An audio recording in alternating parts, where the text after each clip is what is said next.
Welcome to come to class. If you got any questions, come to the mic. All right. Yeah. Yeah, I just wanted to know where the alchemy come from. Well, when you look at the word alchemy, it's a compound word. Al, as in Allah, El, you know what I'm saying? Which is might be mighty and strong. And the word chem, C-H-M, comes from the word Cam, K-H-A-M, which means black in ancient Egypt. And when you look at the word Cam, it comes from the Kamu, which we say in our language is for black, and they say Kemet. You know what I'm saying? So when you put those two together, you say the mighty black or the black. Because in Arabic, the what's of the L or the Al is also synonymous with the word the. You know what I'm saying? So when you look at the word alchemy, the name itself is depicting that it's coming from somebody who's black. And also when you look at the word alchemy, is where you get the word chemistry from. You feel me? Because chemistry comes from the word alchemy. But what happened is back then our ancient ancestors were so powerful that they had different formulas. They knew the power of corpuscles and how to manipulate matter and transfigurations. So they were able to transmute or change one metal into another metal. And one of the main things they were doing is they was working on how to create gold. This is where you get the term fool's gold from, because they were making fake gold back then. That's why in the book of Genesis, and it says, and God said, he saw well, matter of fact, let's go to that chapter. I can read it to you real quick so you can see for yourself. I think it's in Genesis chapter 2, verse 11. The first name of the first is called Pt.1. Let's talk about the rivers. That which encompasses the whole land of Havilah, where there is gold. And the gold of that land is good. There's beryllium and an onyx stone. So the question is that why would God say the gold was good? You hear me? Is there bad gold? Because in order for God to say there's good gold, there had to be bad gold. Right. So this was taken out of the ancient Egyptians' teachings, because at one time the Egyptians were transforming lead into gold, which you call bad gold. You know what I'm saying? 10 karat, 14 karat, 18 karat is considered bad gold because you're mixing it with other alloys. But 22 and 24 is real gold. You feel what I'm saying? Yeah. So that's what alchemy is. This is, to change things from one state to another state. These are formulas. And what happens is in this day and time, we practice it on another level where we're transforming ourselves into beings of light. This is what the ancient Egyptian order is, and this is what the things that Ma'at is doing right now is us getting in line, in tune with our tones, and we're able to transform. You feel what I'm saying? Right. Yeah. One question. Yeah, go ahead. So, when you're talking about gold and stuff like that, when they was making gold, was it specifically to shield from heat, certain heat, like from the sun and stuff like that? Yeah, what happened is the certain beings needed the gold to take back to their planet for their dwelling atmosphere, right? And what happened is the procedures of mining it was very dangerous. First, they were trying to do it through the water, but that was a very hard task to do. So they found an easier way, which is still even harder, was the mining through the earth. So they were trying to figure out, okay, what's this created? Also, see, we can create it so we don't have to mine it. But it wasn't as good as the gold that you will find in the earth. So this is one of the things our master teacher has been teaching us for years, is on how to understand our story. And you know what I'm saying? Because what happened is they've been lying to us for so long that they've been giving us their version of our stories. And then what happened is we run with that over the years. And then what happened when we start breaking it down is a lot of inconsistencies with the doctrine that we have got from the Europeans. Yeah, go ahead. Yeah, so what about all these like precious metals and stones and stuff like that? Like I know through Math from Planet Risk how the diamond is like pure carbon. Yeah. So can that be like if it's pure carbon, be like used like battery, like electricity, because they have carbon and batteries and stuff like that? You say it's pure carbon. Carbon for what? Pure carbon, like diamond. Yeah. If you take like coal and stuff like that, millions of years of pressure, it turns into diamond. Yeah, I understand that. And Yeah. stuff like that. So have like beings and stuff like that use like different minerals for certain type of science and stuff like that. They've been using different minerals for years. But diamonds are mostly based, they just started using diamonds not too long ago to power their lasers. See, at one time, we had a thing called the Shamir stone, which is the ruby. And we knew how to cut it a certain way where it actually produces a laser type effect where we actually were able to cut the stones on the mirrors, which you know as the pyramids. You know what I'm saying? What happened is the diamond was a carbon that came from ancient dinosaur residue and feces that was left millions of years ago. You know what I'm saying? This is why you'll never find nowhere in Africa where they actually wore diamonds. Now they wore semi-precious stones, cowrie shells, gold, but you never see any Egyptian art or any jewelry with diamonds inlaid in it. And they have abundance of it on the ground. Why is that? Because they didn't need it. You feel what I'm saying? They used other stones for different things.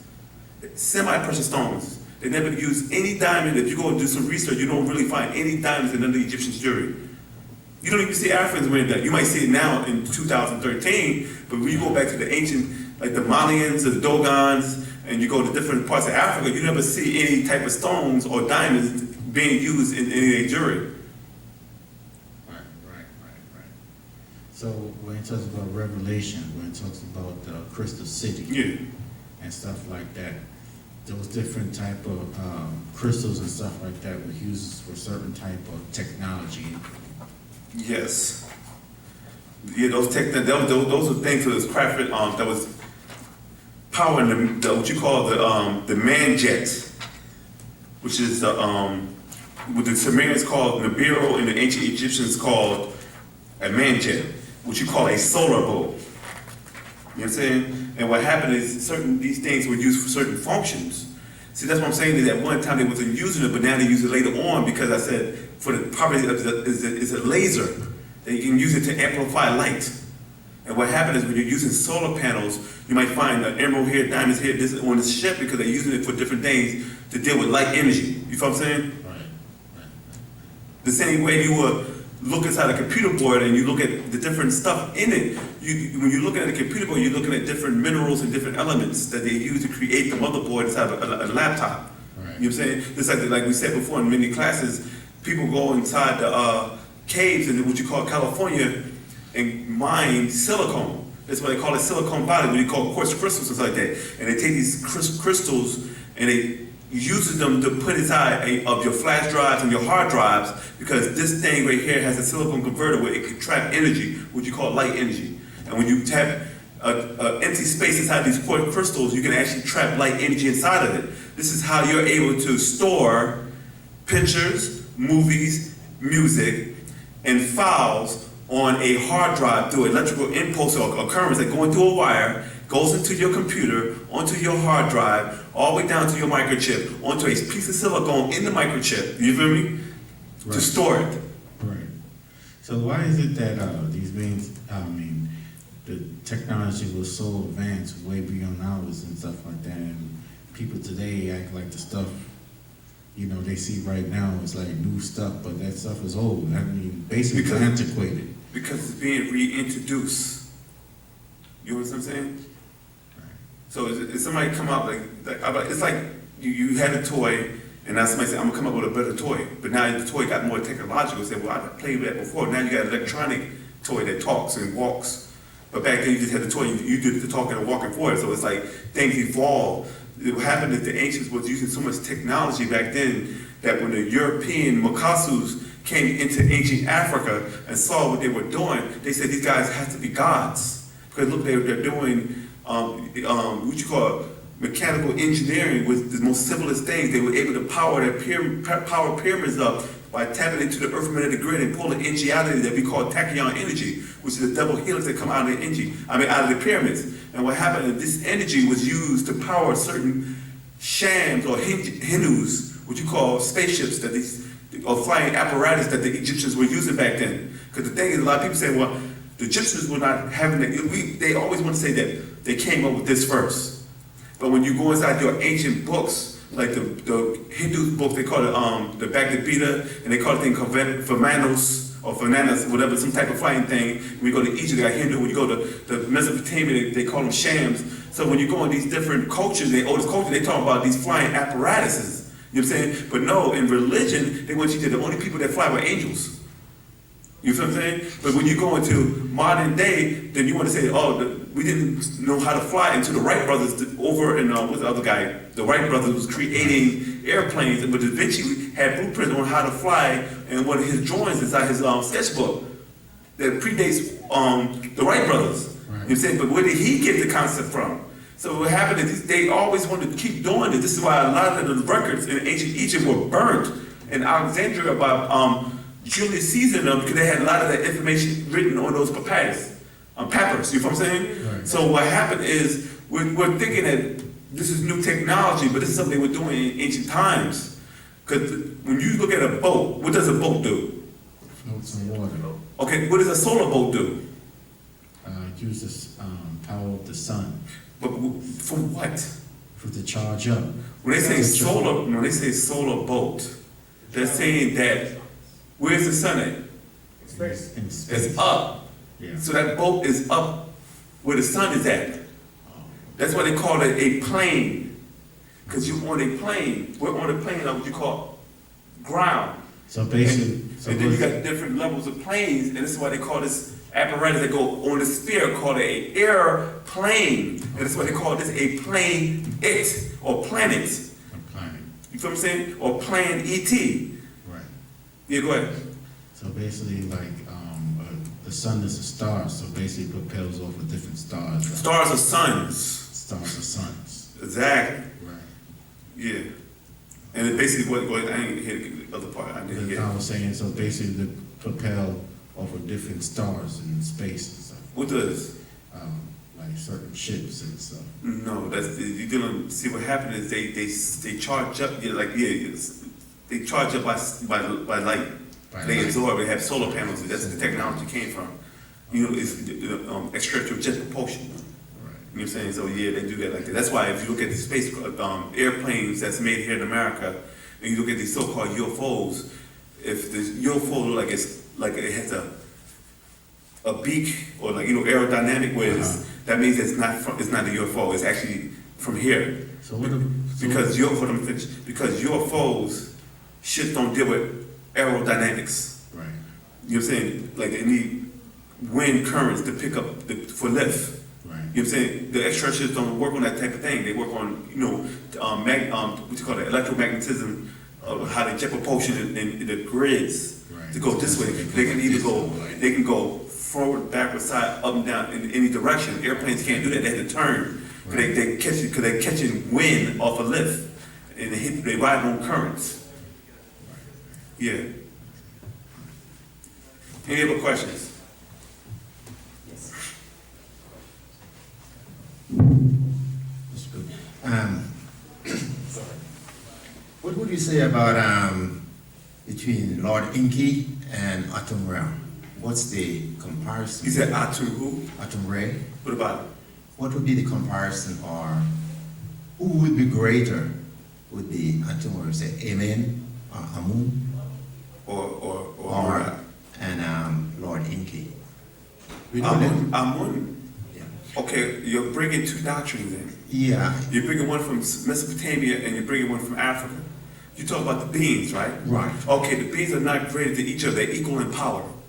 But they're not one and the same. This is one of the updates that pop deep down. These beings, see what happened is they have a number system, like whatever you've done, your ranking, you have rankings. This is where the Orientals stole it from ancient Babylon and ancient Egypt. Certain deities had certain ranks, and they had certain numbers. Anybody know anything about martial arts when you're dealing with chi? When you put out a certain amount of energy, they give you a number. Anybody familiar with that? You know what I'm saying? Where they say, oh, he's at 500, he's at 600. You feel what I'm saying? So what happened is the ancient Mesopotamian gods were ranked by number systems. Like Anu might be 800 or 900, Murdoch might be 400. You feel what I'm saying? But at one time, Murdoch actually evolved number-wise because when he defeated Tiamat. You know what I'm saying? So what happened is you're dealing with beings that are coming from different solar systems and different star systems. And when they came here on Earth, because of the things they've done, they will be equal in power because of the things they've done. It's like you split yourself in half. You ever seen a movie called The Dark Crystal? No. Anybody familiar with that movie? You need to check out that movie because it talks about these two beings, the Skeksis and some other ones, I don't know their names. Mystics. And the what? Mystics. And the mystics. And what happened is one of them looked like vultures, the other one like some type of shaggies. You know what I'm saying? But what happened is these beings were created from the crystal. They were a being. And they were in tune with this crystal called the dark crystal. And what happened is crystal cracked, and a piece of it fell off. And what happened, these beings were separated. You feel what I'm saying? One was disagreeable and the other was agreeable. And but what happened is that if one of the beings, if a mystic died or a skeptic died, then the other being, their counterpart would die. You feel me? Okay. So if someone killed a skeptic, then one of the other beings would disappear. That means they were equal in power, they're not one and the same. Until they put that piece of that crystal back and it became Ethereans. You had to see the movie. Jim Henson put the movie out. And he died not too long after he put that movie out too. Yeah. Because there was too much information, because in this movie they had 3 sons, like Chris. But what I thought more or less, like in the Christian Bible, In the Christian Bible. Amen. He said, Amen is the tones. When you say Amen, Amun, and Amun, or Amen, you're talking about the same being, the hidden one. You hear me? And you have to also remember these are titles. Because Enki at one time was referred to as Ptah, and Besses are also referred to as Elil.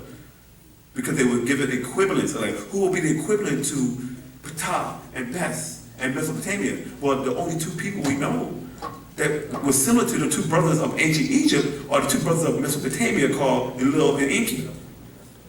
And this over the years, this is where the confusion came at, when people started associating the Pa Nadaru with Pa Anunnaki. You feel what I'm saying? But if you were to read the new book called Mitochondrial DNA, it talks about how Ptah gave Enki a formula so they could be able to correct the experiments they were conducting in the first Garden of Eden called Bali, when they were creating the Hindus and the Caucasians or Mukasus, you know what I mean? And what happened is the chromosomes were off, something was wrong, so they needed to figure out how to do something. So Enki went to Egypt and studied under Ptah, you know what I mean? And he gave him the formula, because they was able to pull it off in 25,000 years ago. But they couldn't do it 8,500 years ago because they couldn't figure it out, so they had to go to Egypt, because Sakumet was able to graft and create a whole new being. And they needed that formula, and when they gave that formula to them, they took this formula and gave it to the Pleiadians so they can create the Mukasus. So the overlords of the Mukasus, what you call the Pleiadians, are the Anunnaki. These are the overlords. Okay. You feel me? So the Pleiadians, that's what's mentioned in Bible, Pleiades and stuff like that. The But Pleiadians these were the beings- Caucasian Nordics that came from Aldebaran and occupied the Pleiades constellation. That's why in the book called Mitochondrial DNA, they were showing you the Pleiadian star map behind George Washington, because this is where they say they were coming from. These are the same Pleiadians that was in contact with Adolf Hitler. This is why Hitler was like, I'm trying to create a supreme race, because Hitler saw these so-called gods that he called Nordics, and he wanted to emulate them and create a whole new species that looked like the gods that he ran into. If you look at Hitler, he doesn't look anything like the people that he was trying to produce. This is where the boys from Brazil thing came from. Okay. So, Or the Montauk, was it the Montauk experiment, right? Where they were creating clones of these Nordics, but these guys turned out to be crazy. This is where your Wayne Gatesy and your Jeffrey Dahmers came from. okay. And that was the boys from Brazil.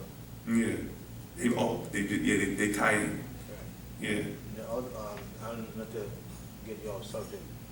Ta and Enki were one and the same, and Ta gave birth to Amun, the 3rd son out of the 6 sons. And Yeah, but what happened is in one new update, that's what problem is out updating the updates. He said they're not one and the same. He said that they're equal in power, but they're not the same beings. And when you read the new Mitochondrial DNA, it shows you that Enki went to Ptah and learned from him. Yeah, that's right. I got that. But what happens is, I understand what you're saying though, but when you're dealing with the stories, you gotta remember that the stories came out of Africa, of Africa, right? And when the Ptahs went to Mesopotamia, they were raped by the Hindus.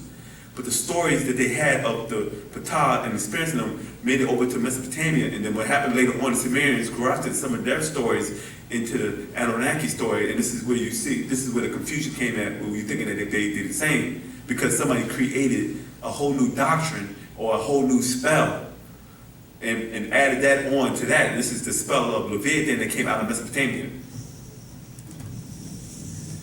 This is why Pop always said the first spell was a spell that was cast by Enki in them, right? But they was in Mesopotamia. This is before the Torah. But they created the Torah to make the spell easier. But before the Torah, what books did the Torah come from out of? It came out of the Aviation, given epics. So those were spell books that were created by the Sumerians, because these stories right there actually came out of Africa, but they changed everything around. This is what Pop was saying, that these beings were occupying the legacy of another culture, and then say, I'm them. And this is how the blood gods took over the Anunnaki story. So it's more than one story, more than one incident. There's so many layers. This is why integrating all these This things. is why the master teacher, this is why he is the master teacher. He had to master every school that were given to us, because these were different spells. Meaning that in order for me to get you, you're not going to accept, are you from the islands? Yeah. You're not going to accept Christianity the way it's given to Americans, but you'll accept the way it's given to you in the islands. Because y'all see things differently. Y'all have a different type of morality, so they had to come to y'all a little bit more cultural. That's why a lot of islands are more Roman Catholic and Lutherans. You're not a Baptist. You don't see too many islanders going to the Baptist game. They're not into that y'all have a different type of flavor. You feel what I'm saying? So they had to come a different way. So what happened is the master teacher knew this is going to happen in 2013. This is why he's walked us on a long journey, on a short path, because these different schools were the keys on how they were casting spells on us. So we went to the school of Islam, the school of Judaism, the school of Christianity, the school of the Moors, the school of Cowboys and Indians, the school of the Masons, even the ancient Egyptian schools that were watered down, probably take us to it, and now we're in the level where Pop's actually explaining everything more clear that we did with, you know what I'm saying, with Egypt, you feel what I'm saying? So everything is like you're behind the veil or the mask of God, and you're actually seeing things for what it really was. You feel what I'm saying? You actually saw, now that you saw God, you're not really too happy with what you're seeing. Because he's nothing but a bloodthirsty, sorry old reptilian that wants to eat you. Okay, so that's the reason why the so-called biblical gods were always requiring sacrifice. Exactly. But what was the purpose of the sacrifice? Because they was thirsty, they was hungry. It's like, I'll go to McDonald's, I'm hungry. You're special, you shall be blessed. I need a quarter-pound cheese, Big Mac, fries, and some chicken. Very interested. You know what I mean? And you say, yes, God, here you go. And as you give the offering, he said, I shall give you more. Now I need you to go over to the steakhouse. You know what I mean? This is what they were doing. These guys were actually, you were the server. And you served them well. And you was a good servant. You hear me? You know, after that, to be blessed by them. This is what you serve food. You serve blood. In the book of Leviticus, they show you how the Levitical priests were throwing blood on the altar. Right. And they said, when you're done, throw the blood on the congregation.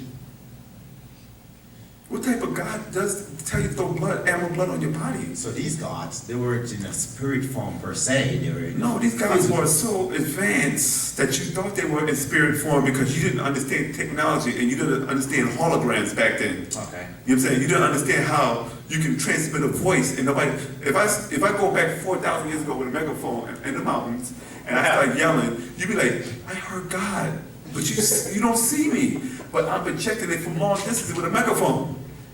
You feel me? Yeah. It don't seem crazy to you now because you call that you call it Bluetooth. You hear me? Yeah. The internet and Wi-Fi. You hear me? So these guys were introducing this science back then, and for someone who didn't know any better, oh, you must be God, because you like, yeah. You tell your wife, yeah, go over there behind that building, go 3 villages over, right? And now you're over 3, about a couple miles over here, and I'm talking to you, right? Now this is like me 1,000 years ago. I put a Bluetooth in my ear, right? And I tell somebody, make sure she has one in her ear. Ask me anything about your wife, and I'll find out. And you'll say something, and say, well, what color, what's your favorite color? And I'm talking to her. She said, red, it's red. He said, wait a minute, how do you know that? And so she's giving me all your detail because she's been around you all her life.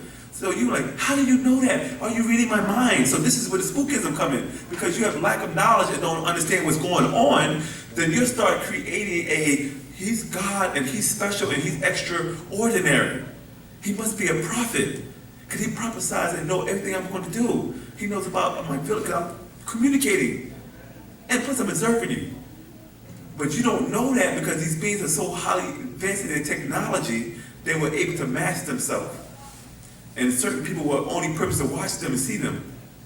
That's why the priests were to come inside the temple of the holies of holies and was to see God's face. God said, you shall surely die. Because if you walked in and said, I just gave them some goats, and you turn around and pull the curtain back, and you realize these guys are reptilians eating flesh, you're like, woo! And you like be shocked and scared. But then you'll go back and tell people, and people say, these are not God, these are monsters. Then they say, well, kill him so the secret doesn't get out. This is the secret that's in your secret societies when you start evolving up into higher levels. And once you get past the 33 degrees, is when these guys decide, well, you know what? We want to let you in on the bigger secret. It ain't about masonry. It's about this order called the Luciferians right here. And we worship a being called Baphomet. And Baphomet is the French word for Muhammad. You hear me? That's why Pop said that Islam is a new world order, because makes all these different societies are tied in with the Indo-Arab culture, because the Indo-Arabs are coming from India and they worship Krishna, Vishnu, and Brahma, and the Hindu deities are the 200 fallen that you call in the Bible. You feel me? Okay. And what happened is, you look the world over, these religions, these are blood gods. They all asking for offerings. When you go into Europe, these are blood gods. These are Makasu blood gods trying to pass them off as black deities, and asking for sacrifices in blood. And I will make sure you get that house. I will make sure you get that money you was asking for. I'll make sure you get this and that. You feel me? But you have to kill something. And what happened is, the bigger the sacrifice, the better the blessings. And like our master teacher also said, that these gods are freelance. They go to the higher bidder. Meaning that you might happen to speak with this man right here, right? So you say, you know what, I'm gonna sacrifice a chicken because this guy's causing me problems. I want to hurt him spiritually. You sacrifice a chicken. And he said, oh, you trying to do me like that? I'll sacrifice a cow. Then he said, he hitting you. It's the same God now, you hear me? Then you say, you know what, forget that. I'll sacrifice the baby. I want him dead. You hear me? This happens in Africa every day. Meaning now? Yes! You think they're killing people for accidents? They kill people and cover up like, oh, he ran off the road. They kill. Go online and look up. They've been locking a lot of these mystics up because these guys were sacrificing kids. Is that artifact? Little children. Or something? This is happening in Nigeria and different places that have Yoruba culture. And I'm talking about the Yoruba Orisha. Orisha. You know what I'm saying? Because these people are being caught. These holy men are being caught, and they were sacrificing children. And when you go to certain parts of South Africa, they're killing albinos for their parts, their body part, because they say there's spiritual aspects to it. But they don't understand that these beings prefer the white meat. They've been preferring the white meat for such a long time that the Africans don't even realize why the albinos are so special and why they eating or want to take their body part for spiritual purposes. So when you say spiritual purposes, so They think it's spiritual. like a mystic, and when you say like sorceries or something like that. What you call sorcery, right, is Egyptian alchemy. Because the word sorcery is the Greek word for drugs or pharmaceutical. The word pharmacy means sorcery in Greek. Would it be voodoo or? Voodoo will be, see, this is what happens. The white man made evil fair seeming. What that mean? Anybody can explain it to me? Fierce. Means good. He made it means good, right? Right. So what happened to good? What did the good become? Evil. So what happened is this: as Nagaru, we practice black magic only dealing with nature, not black magic what you see on TV and dark forces and stuff like that. They took black and dark and made it evil. It's a negative word. Black market, black Friday, black cat, you've been blackmailed, blackballed. You say, oh, it's dark outside. Oh, his song is very dark. You know what I mean? Why can't it be, his song is very white? You've been whiteballed. You see? Yeah, anything that's They use the phonetic of the words to make us look bad, right? Then they took our culture and turned our culture into devilshment. So when you're inside of a Caucasian colony called United Snakes of America, right? You're practicing a European culture. You're eating European food, because none of the food they make is African. Surely. You listen to European music. At one time it was art, and they keep taking it from us, and we keep allowing it for money, right? You wear European clothes, You put on European colognes that smell like them. You talk like them because you speak their language, and you pray to their God. So you're a black devil. Yeah. Because you are practicing a European culture, and they're devils according to society. Because look at the stuff they've done the world over. They have not done anything good. I asked the guy the other day, what have America done good for white men have done good for the world? Guess what he said? He created America. And I looked at him like, are you serious, dude? I said, dude, you wasn't even a part of the equation when they created America. They kidnapped you and brought your ancestors over here for labor. But then how the hell you want to say, I'm lazy? And you want to somebody else's country to find laborers to do your job for you because you didn't want to do it. So who's lazier? The nigga that's getting whipped picking the cotton, or the nigga that got you picking the cotton? But he said black man's lazy. That was the case. We had whips all over our back genetically. You hear me? But the whole thing is this. They made evil fair seem, that means good became bad. So what happened is they say, oh, you worship idols. Oh, you worship your ancestors. Oh, you worship the sun. This is all African culture. This is our culture, and it's in tune with nature. Meaning that you got me sitting here worshiping a dead man named Jesus, right? But you saying that I can't worship, I can't respect my ancestors because they're dead and gone. So you call that ancestral worship. You say that I can't worship the sun, so my crops can grow and keep me warm and keep everything in tune, right? But you won't be going to church on Sunday to worship the bright and morning star they call Jesus. And the bright morning star is the sun that go in the morning. You hear me? What was it saying? It was, as the sun shine in the east, it shall shine in the west, so this cover of Son of Man shall be. Still dealing with the Son of God. And the sun walked upon the waters. And when you walk in early in the morning time near the ocean, you see the sun rising as it appeared to be going across the ocean. You hear me? So that's the Jesus. No, this is what they was saying. They took Egyptian celestial information and made it physical. Okay. You know what I'm saying? So what happened is everything that you did as an African, that you practiced, when you came here to America, he said that's voodoo. That's evil. I'm not saying voodoo is good, because voodoo is dealing with blood gods. But when we deal with our ancestors, like I'm talking to you right now.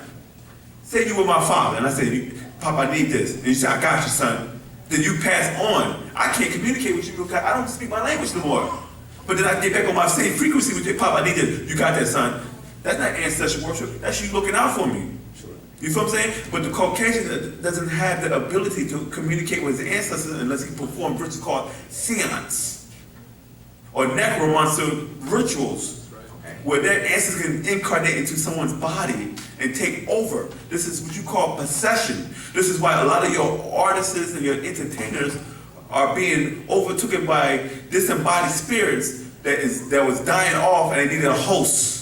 This is what the invasion of the body snatchers is about. You're looking for an alien to take over your body. No, these are interdimensional beings that's taking over your body. This is why in certain holy books back then, they would talk about how you were being possessed by these spirits. That's why we have a Padre called 30 Spirits that goes in detail about that. You feel what I'm saying? About what you call these interdimensional beings. We got so caught up in the extraterrestrial doctrine that we didn't deal with these interdimensional beings now. You feel me? So the thing is now is that they made our culture look like devil worship. So when you start talking about the culture to a Christian, Muslim, or Jew who is an African, they be like, oh, that's devil worshiper. I said, according to who? Well, the Bible said that. I said, but this ain't your book.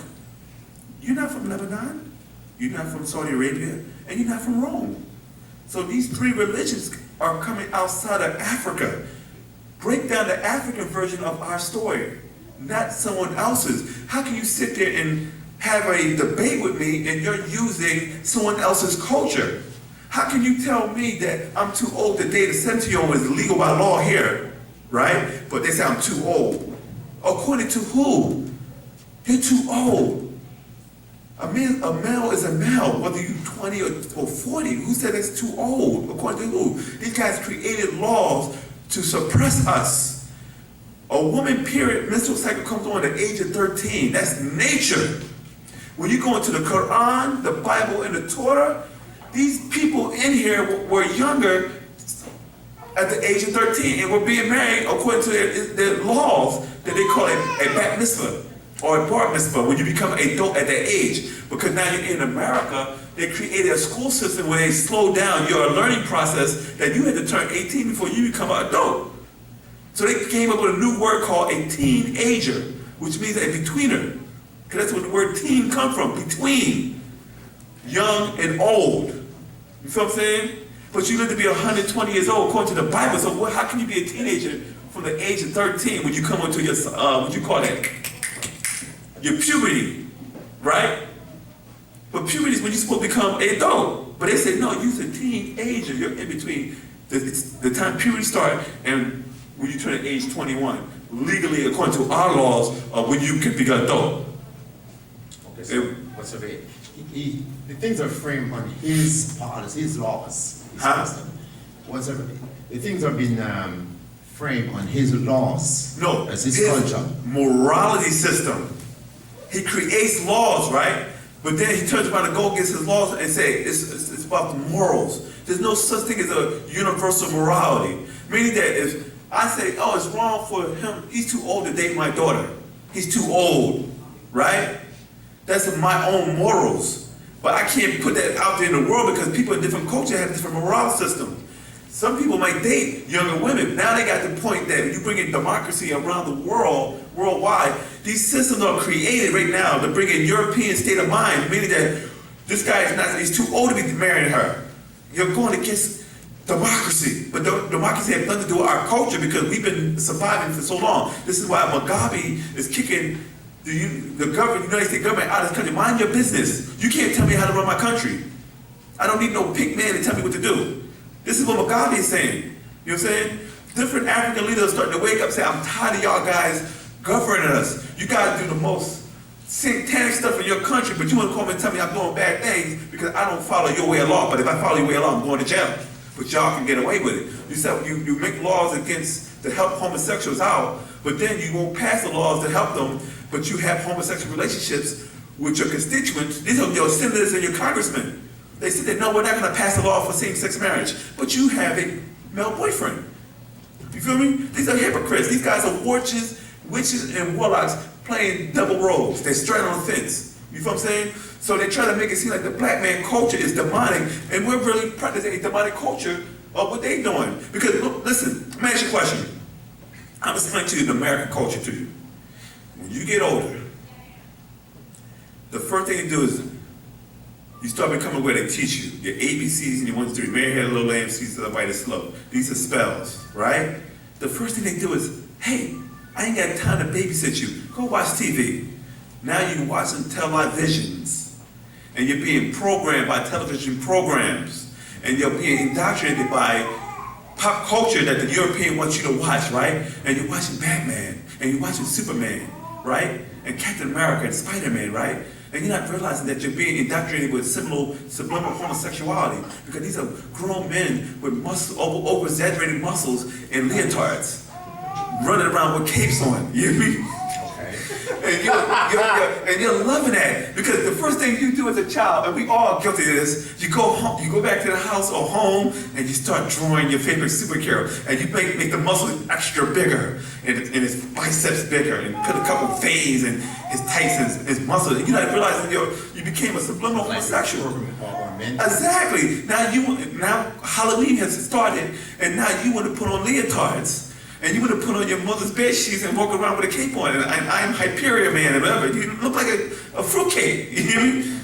But as a child, you don't see it that way, and your parents don't see it that way. And this is just one stage of it. Then next you know, your mom say, hey, I'm hungry. Well, eat some candy. Now you're eating these sweet chemicals. That's not, no protein, no nutrients, right? Have you ever had a toothache? Yeah. Does it feel good? Huh? No way. Does it hurt? Plain food. Why keep eating candy then? But you didn't know it as a child because your mom said, eat the candy. Then years later, now you're reaping the repercussions of this candy being stuck on your tooth and rotting your tooth out. It hurts. And you got to also take into consideration this candy went to your digestive system. This is an extra amount of sugar. And what happens is so much sugar, right, that your body doesn't can't comprehend it and say, well, I don't need to produce no more natural sugar anymore because I already got a sugar substitute coming in. So your body stops producing insulin.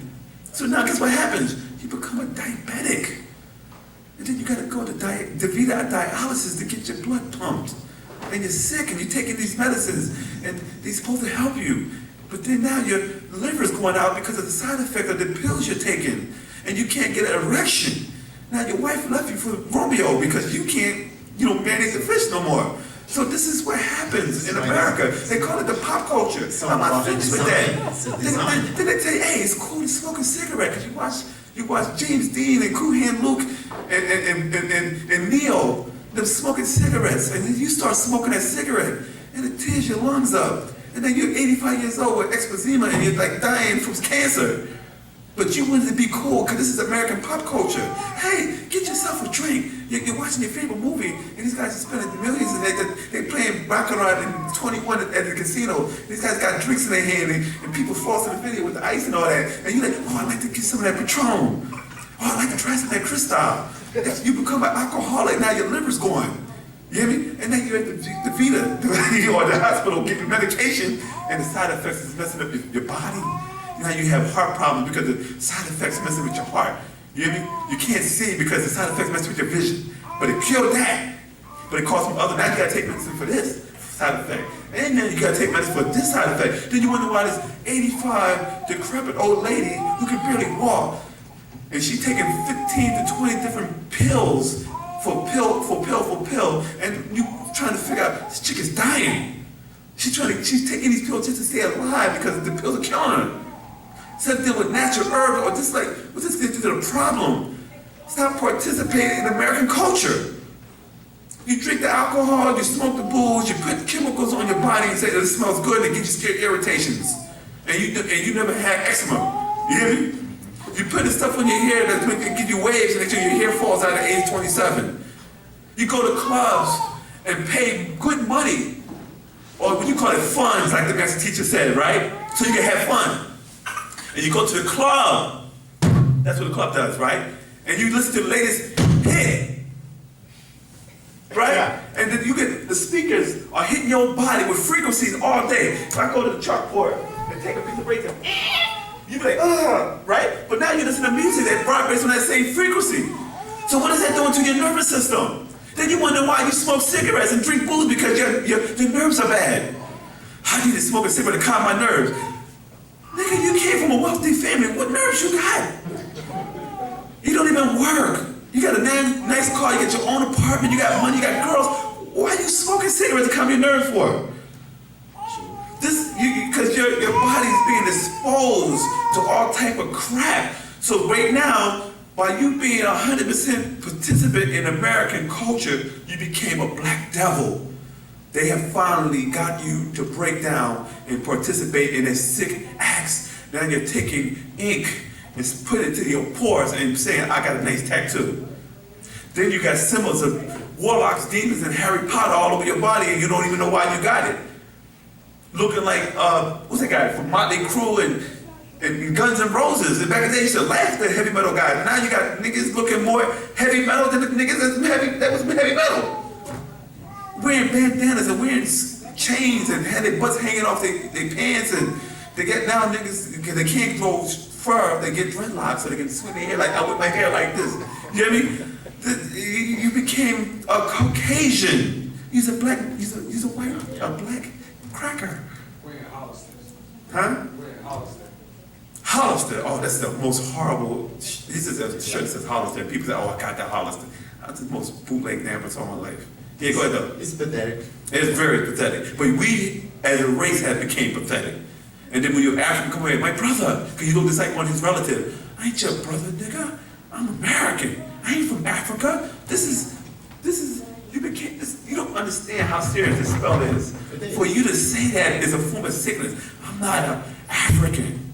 I'm American. But you don't got no land that you own. You're a renter. You letting white people kill your children, and you want to protest, but you said I'm American, but you're not getting the same pie.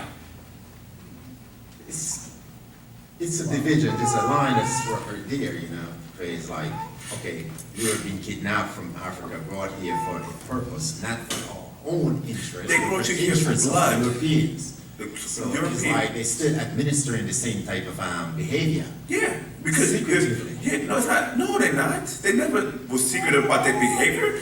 You got caught up in American culture.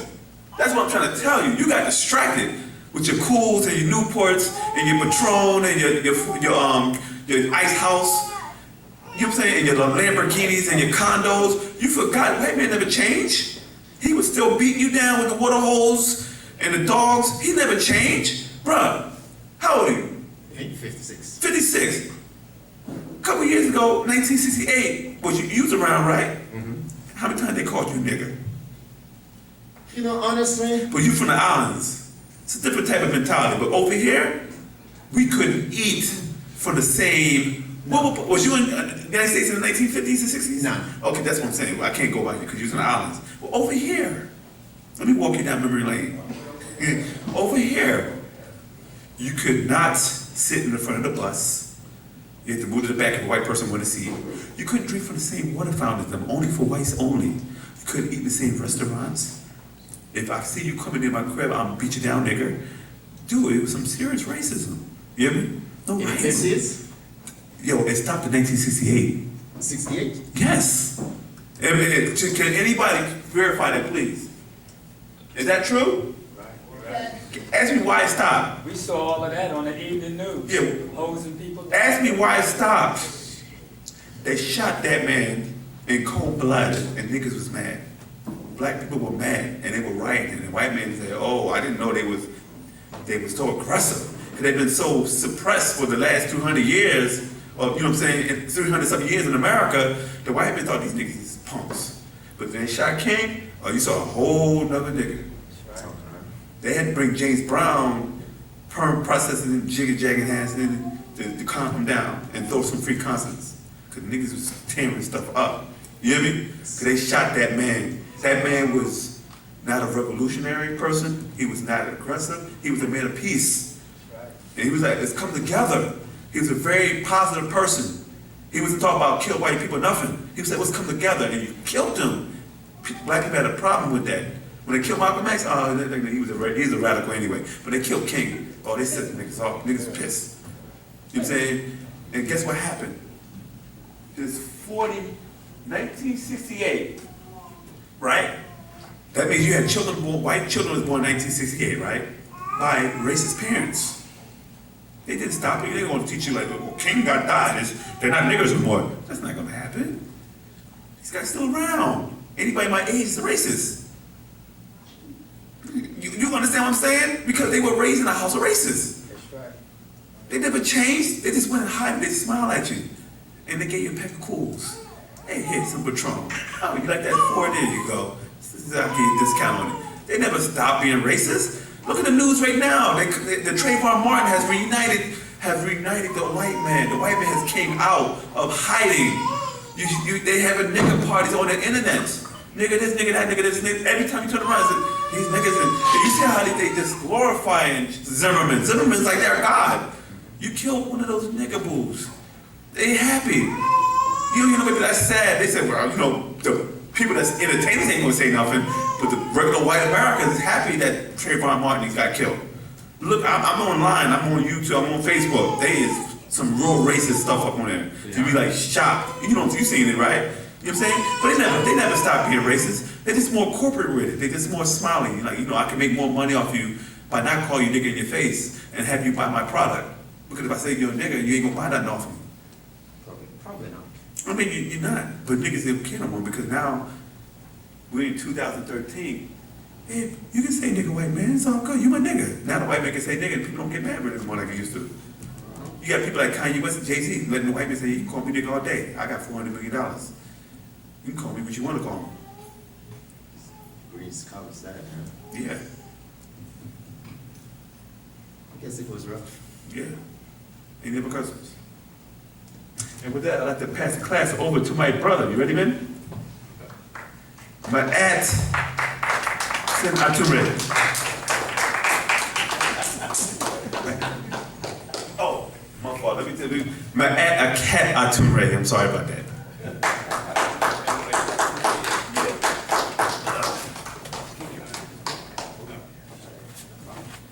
What's up?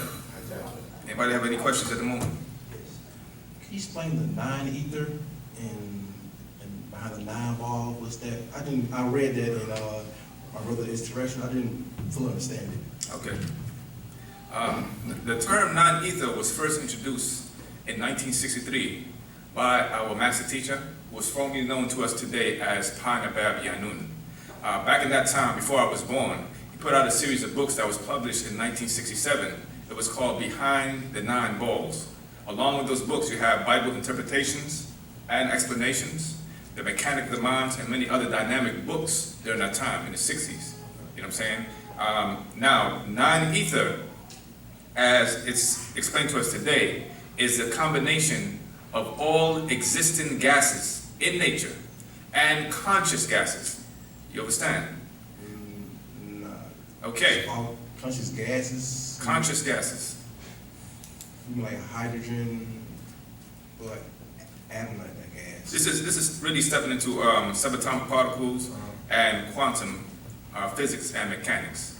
You know what I'm saying? But to simplify it, when our master teacher first reintroduced us to Wu-nuwaupu, you know what I'm saying, in 1992. But first of all, let me go back. In 1967, he came with a new formula to wake us up called Wu-nuwaupu, right? And on the books, it was said on and published by those who cared. You know what I'm saying? And during that time, there was a certain way that he wrote information. The problem was we were not ready for that. You know what I'm saying? During that time, we were still caught up in the isms. That's your Mosesism, your Christism, and your Mohammedism. So he had to put that aside, and he started us on the road of information. That's when we started to walk through the monotheistic schools, that which we were most attracted to get out of it, to get back to knowing about stuff and kind again. Because Wu-nuwaupu is the science of us, the science of sciences, and the science in sciences. Pretty much knowing yourself inside out and outside in, and knowing your connection with the universe and with this planet, and most importantly, with each other. You understand? So we could grow again as a people. We were not ready for that at the time. In 1992, he reintroduced us to Wu-nuwaupu, and you can find a lot of the classes up in the mountains, Jazir Abba at the time, where he started to break down certain classes, reintroduced us to a science called Wu-nuwaupu. So, going back to your question, non-ether, first of all, the number 9 is the highest number. 9 to the ninth power of 9 is a very high equation. You understand? So being that 9 is the highest number, and every number after 9 repeats itself, right? When you deal with consciousness, 9 will be considered the what? The highest, exactly. And we were operating as non-ether beings, as Nubians or Nagaru or Africans. We are non-ether by nature because we were the first and oldest race on this planet. Is that a fact?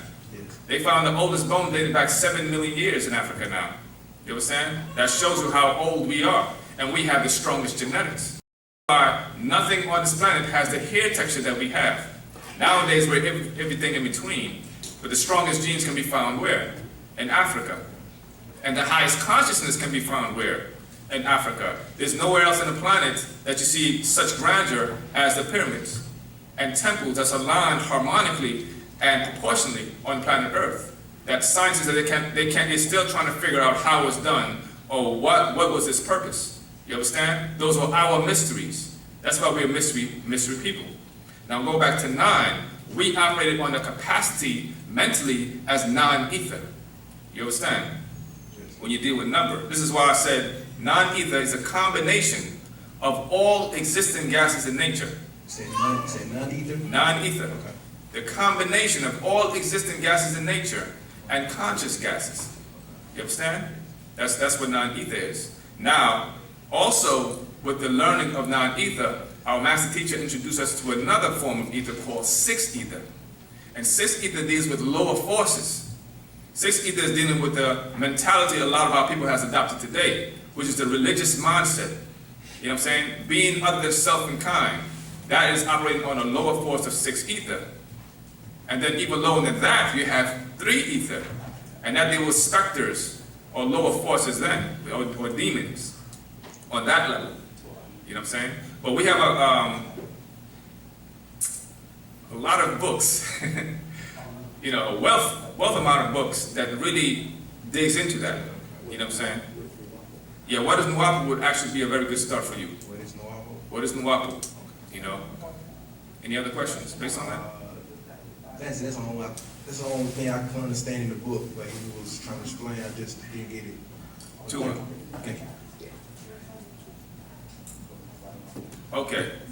I'm sorry, he just reminded me that you've also asked about the 9 ball. Oh, Right. yes.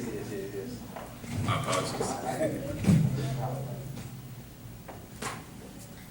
Okay, behind the 9 ball was really dealing with the solar system. And the 9th ball, or the ball of gas that's burning 93 billion miles away, is our sun. You understand? That's what that behind the 9 ball meant, how we have to get from behind the 9 ball, meaning that we're trapped here. Our minds, our body traps us here, and we have to learn to get behind the 9 ball, or beyond the 9 ball, should I say. Wu-nuwaupu behind the sun? Yeah, beyond the sun. Beyond the sun, behind the sun. Beyond it? Beyond. That's what it says, behind the 9 ball. Okay. Exactly, not being trapped here, basically. Okay.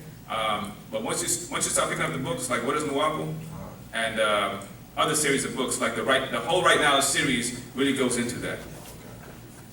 Oh, yes, right, Existence, How and Why. Definitely check that out. You said existence? This right here goes into it, this is the, Okay. Existence, How and Why. it goes fully detailed. Okay. Okay? Thank you. You're most welcome. Any other questions at this time?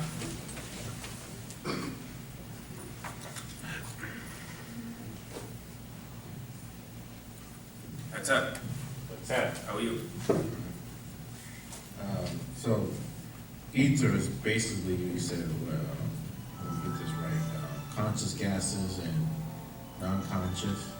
My question, what is ether, basically, Okay. as an element?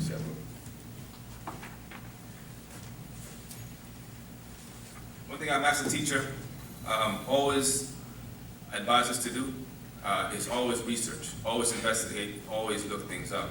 So when you look up the word ether, you have a whole definition on that. But I'm going to go to this book and give you a great understanding of that. Okay. All right? Okay, let me ask you a question. Are you asking about the concept of ether or the definition of the word ether? What ether is as an element, like the concept of Okay, ether. because What ether- is it electricity? Is it No, energy? Ether would be more like a gaseous form, or ethanol, you know what I'm saying, or something that's airy. It's not something that's really visible, you know what I'm saying, but it's like a force or a process within nature, you know what I'm saying, would be ether. For example, they say you have what? Solid, Right, you have liquid, and you have gases. right. So when you deal with ether, or the ether, you would deal with more of the gaseous state of a thing, on a gaseous level. Back in the days, our master teacher used to tell us about the 3 abodes. The abodes of man, the abode of the angels, and the abode of the Most High. What is a abode? Abode is like a state of existence, an abode, right? Like this would be the physical abode of material things, you know what I'm saying? So the thing that would be closest to the next abode, you would be considered the ether state. Because when you deal with the ether state, you now step into the subatomic, you understand? Right. Just like this, when you eat food, right? What happens to the food in your body? You break it down. They break it down to what form or what state? It breaks down from solid Uh-huh. to, it breaks down to liquid. To liquid, and then after that, A how is it gas. utilized? That's right, a gaseous form. You know what I'm saying? Literally, it's all combustion. That's like a fire. A fire is a living entity. And the result, that flame that you see, is the result of combustion of the consumption of whatever element is there. You know what I'm saying? So when you're dealing with ether, right, just like alcohol. Alcohol is a form of ether. It's in a liquid state, but it evaporates very quickly. Okay. You know what I'm saying? The unique thing about water, right, which is so important, so key, it has the ability to transform into all those states. You know what I'm saying? So to really understand ether in its elementary state, the closest thing to relate to that would be the gaseous state. Gases. The thing that your body does, or it's like this, when you break down everything, right, there's really no such thing as a solid. You understand? Right. On a lower level. Right. When you start to really go into it, we're really held together by magnetism. Right. We're really not together. We're not really touching. Right. You understand? So everything in its real form is a gaseous state. Right. You know what I'm saying? You're just dealing with different moods or different vibrations. Uh-huh. And so we all here are a part of nature. So basically, something just came to my mind. Yeah, go ahead, brother.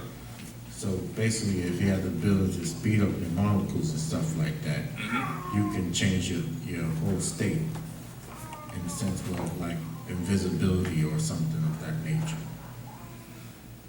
You said visibility? Yeah, invisibility. Okay, if you in your state, first of all, in your state right now, you don't have the ability to do that. But if you had control over your entire body, That's what I mean. I see what you're saying. Yeah. Then you do. There is your molecules can be sped up so fast that you're no longer in the form that you're in anymore. Right, like some being to be standing It's right almost like here. walking through a wall. Right. Exactly. So now, just thinking about it on that level, it makes you realize that there are states of existence that's right here. Okay. Some moving faster and slower than our state of existence. But we're all operating on a certain frequency here.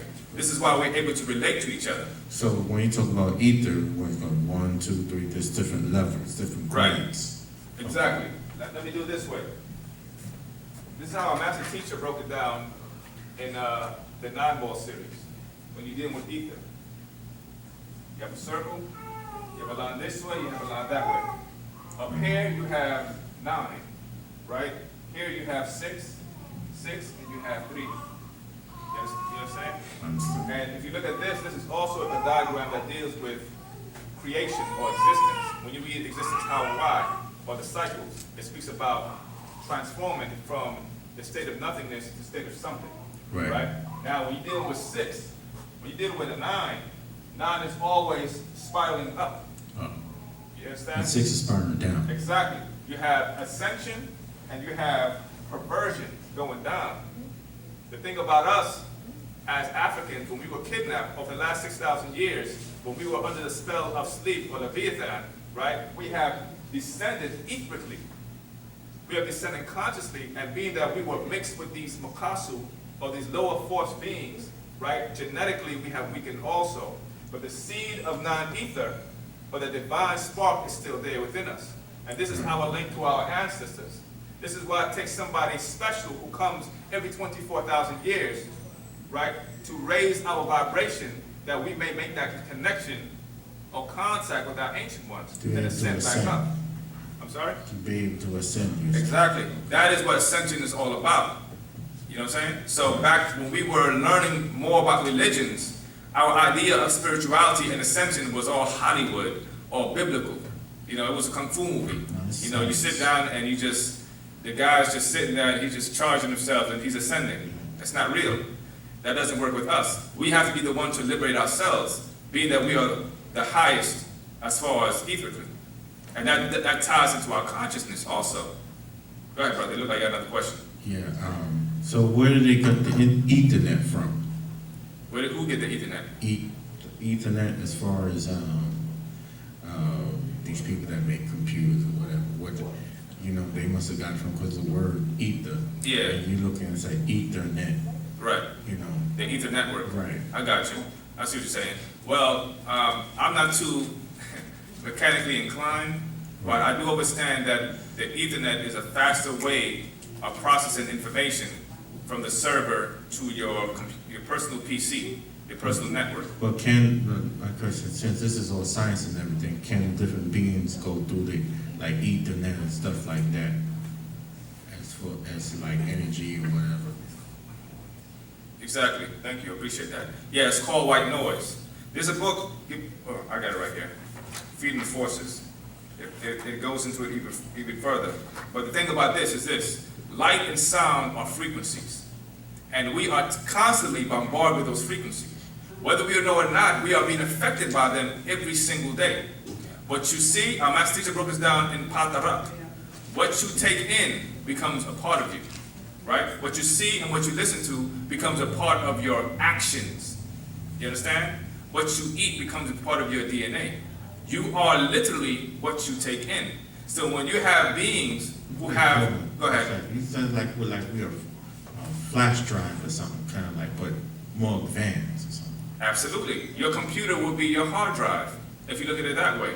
And our hard drive, it's like being a hard drive and you have a highest capacity to do something, but something came in and infected you with their virus. Now you're operating much slower, right? It takes longer to download things. So it takes somebody who knows enough about your hard drive or your computer to wipe clean the crap and then reprogram it the way it's supposed to be. So it can receive the proper outformation into information into you. You know what I'm saying? Right. You are that processor. You are the hard drive. We've had a virus for the last 600 years. Name some of the viruses that we were inherited. Religion is one of them. Religion. Exactly. Christianity in its impure state. Islam's impure state. Judaism is an impure state. Anything that's not us, you know what I'm saying? Right. Is operating against us. So we literally, it takes somebody who knows about this hard drive, who knows what it takes to put it in its right perspective. I'm glad you touched on that. That's what it's adopted. You know, your quantum computer is what? Is your brain. Because it processes phonons and photons, light and sounds. So that's Everything why that they you have us see. in work in these buildings, stuff like that, slowing us down, you know, trying to cut us off from the sun as much as possible. and all that Absolutely. stuff. Our master teacher touched on that. Okay. We are starved from the sun because the sun is constantly pumping out the proper radiation for our body. And we lost that connection being here for so long. You know what I'm saying? A lot of our health problems is because of the sun.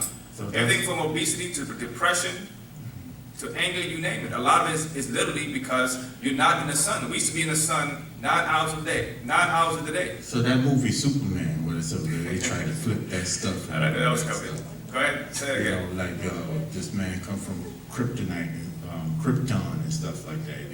And the sun makes him strong or whatever. But he's Caucasian. White people get skin cancer, so that's a contradiction right there. Absolutely, it's a contradiction. This is what you have They to try to understand. make themselves look superior, but it's a lie. Exactly. This is what you have to understand. The devil has to recycle his spell. Every 10 years, they don't come out with nothing new. They have to recycle the same Superman over and over and over and over again. They have to recycle the Incredible Hulk over and over again. Why? So to keep you or keep us and our children from being focused on ourselves, to liberate ourselves. That's the problem. To keep us looking at them as gods and Zeus and all and whatever it takes to keep us from looking at ourselves. They don't like stuff like this. This is why they took the land and destroyed it.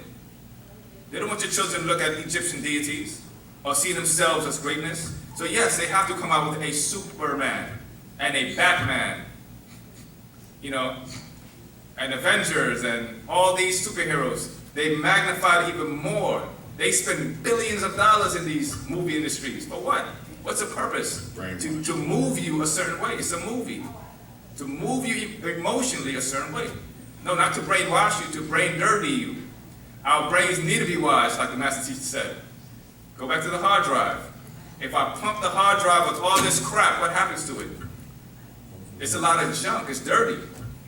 If you eat a lot of junk food all the time, you know, you go to the doctor might say, hey, you got to take a laxative. You have to clean yourself out. So why, when it comes to the brain, when you say brainwashing, it's a bad thing? That's another trick that they did to us. It's an okie doke. You know what I'm saying? It's just one of those things. I hope that was helpful, brother. Yeah. But please check out the books in the back. You know, a lot of information that we're speaking about right now, it's all there.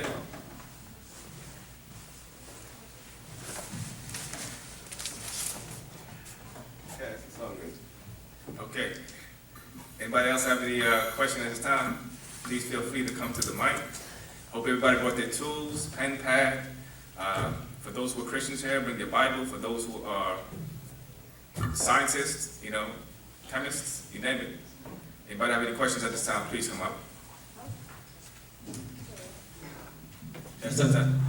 I was wondering why fire was predicted, depicted a specific way, and, You said why who? fire, path. Yeah, yes. Check, 1, 2. That's enough, please. You good? No, it's good. You good?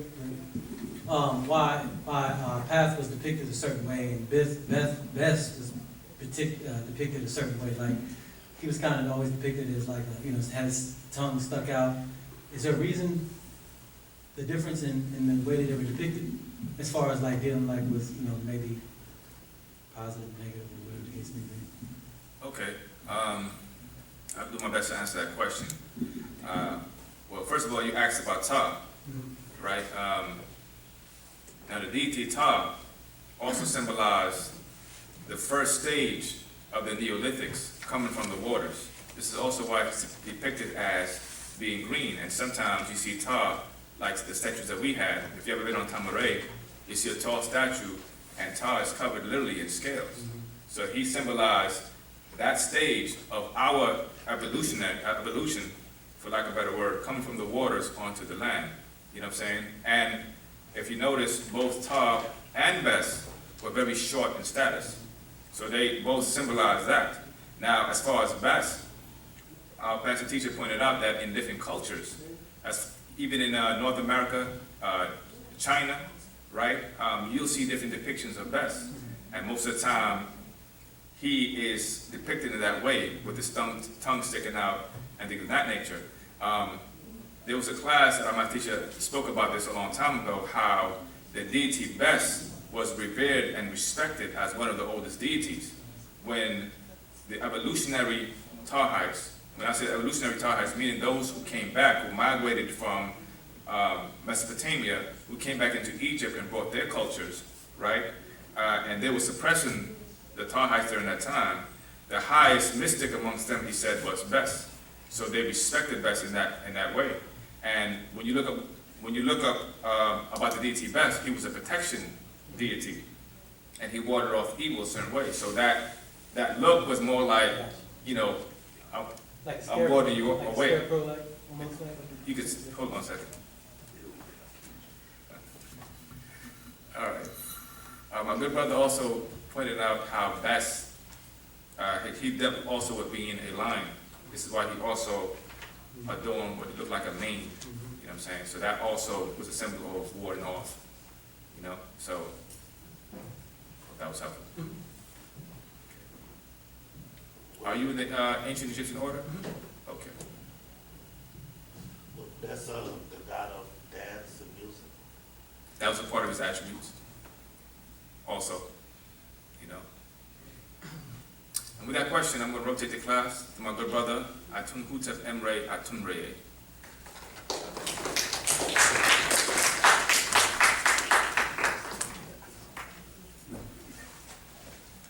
Yeah, go ahead. Any other questions?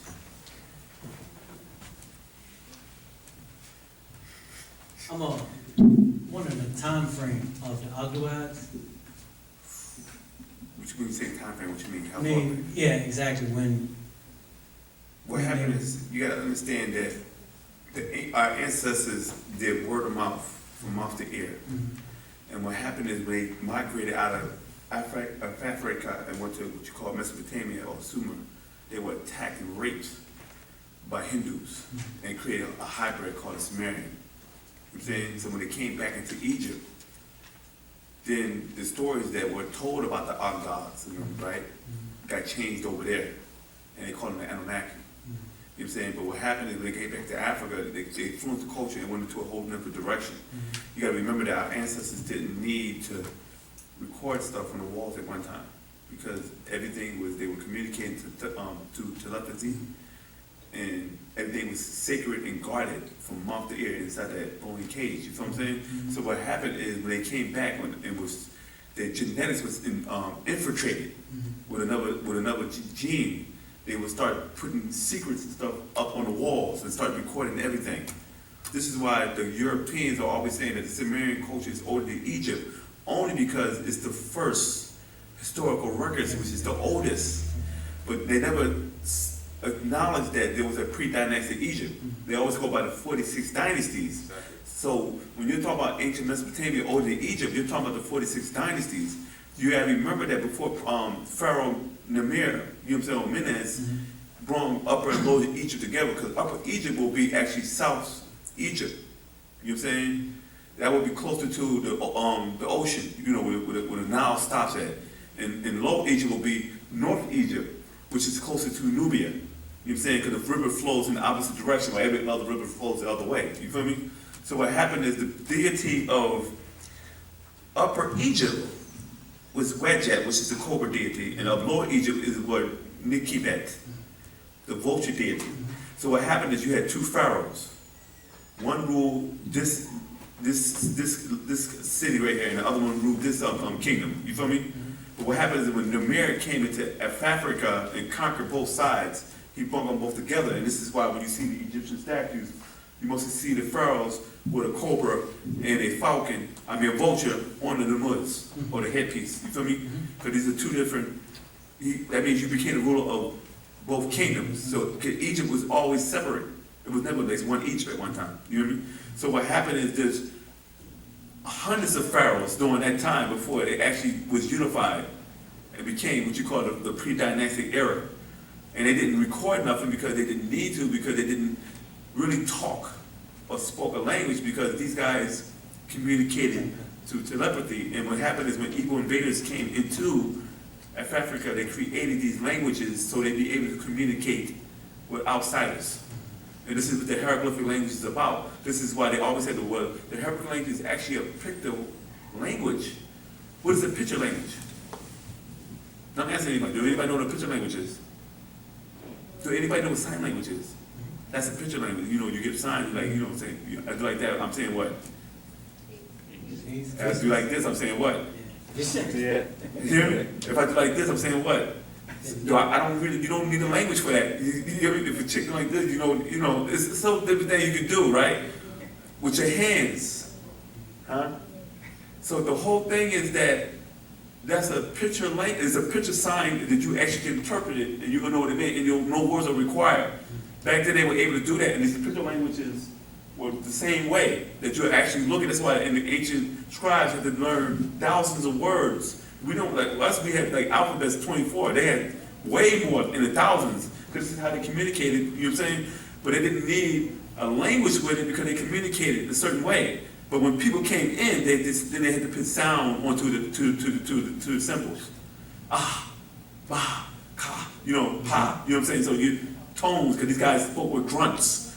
You know what I'm saying?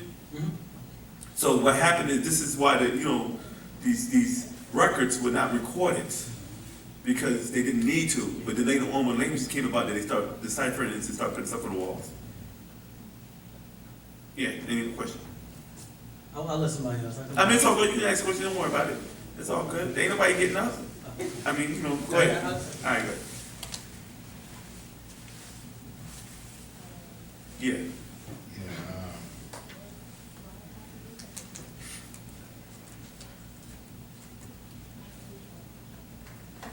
Like when you talk about, well, it's kind of hard to answer, but I think it's kind of hard to answer. Like when beings communicate using telepathy, right? Yeah. And so did they, well, I never heard anything telepathic or whatever, but is it like, How do you know that?